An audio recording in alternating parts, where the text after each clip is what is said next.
দেখেন আমরা মাদকের ছড়াছড়ি কেন আমাদের দেশে, তার কারণ হচ্ছে আমরা খেলাধুলা থেকে পিছনে চলে আসছি।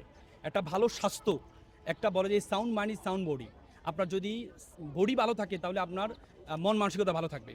যদি বলা হয়েছিল যে এমপি হতে হলে ন্যূনতম অনার্স পাস একটা ব্যাপার বাধ্যকতা করে দিয়েছিল, কিন্তু পরবর্তী আমরা কি দেখেছি, আমাদের এখন যারা এমপিতে দাঁড়িয়েছেন তার মধ্যে 50% আছে যারা হচ্ছে আপনার এই ইন্টার পাস করতে পারেনি, যারা অনার্সে যেতে পারে না। তো যারা এমপি হবে তারাই তো আইন প্রণয়ন করবে, তারাই তো সংসদে যাবে।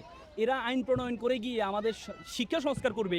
এটা আসলে আমি মনে করি যদি একটা শিক্ষিত মেধাবী নৈতিকতা সম্পূর্ণ লোকজন যদি সংসদে যায় তাহলে তারা সেভাবে এই দেশটাকে শিক্ষা সংস্কারের ক্ষেত্রে সবচেয়ে বেশি পদক্ষেপ নিতে পারবে। কিন্তু আমরা সেই পদক্ষেপ আমরা মনে করি, আমরা আশা করি যে যারা নতুন সরকার করবে এই নতুন বাংলাদেশের, কারণ এবারের ইলেকশন কিন্তু আমাদের শুধুমাত্র একটা ইলেকশন না, এবার ইলেকশন আমাদের দেশকে আগামী দেশ কোন দিকে যাবে, আগামী দেশটা কিভাবে সুন্দর হবে সেটার জন্য এবার ইলেকশন। তো সেই ইলেকশনে পরবর্তী যে সরকার আসবে উদত্ত আহ্বান জানাবো যে আমাদের একটা ইনক্লুসিভ একটা শিক্ষা ব্যবস্থা, যেখানে ধর্মীয় শিক্ষার সমন্বয়ে আমাদের শিক্ষা ব্যবস্থাটা যদি চালু করা যায় তাহলে হচ্ছে আমাদের সন্তানরা কখনো তার মা বাবাকে হত্যা করবে না, হত্যার দায়ে এই কারাগারে যাবে না। তার সন্তানরা কখনো মা বাবার, আজকে আমাদের দেশে বৃদ্ধাশ্রম বেড়ে গিয়েছে, কেন গিয়েছে? শুধুমাত্র ধর্মীয় জ্ঞানের অভাবের কারণে। আপনি কখনো দেখবেন একজন আলেম বা একজন পুরোহিত তার মাকে বৃদ্ধাশ্রমে রেখে আসে, বরং সাধারণ জেনারেল শিক্ষিত, আমি যতগুলো বৃদ্ধাশ্রমে গিয়েছি বেশিরভাগ বৃদ্ধাশ্রমে তারা আছেন, তার ছেলে বিসিএস ক্যাডার, তার ছেলে বড় ডাক্তার, কিন্তু মা বাবাকে বৃদ্ধাশ্রমে রেখে আসছে। তো সুতরাং এই নৈতিকত শিক্ষা যদি আমরা সন্তানকে দিতে পারি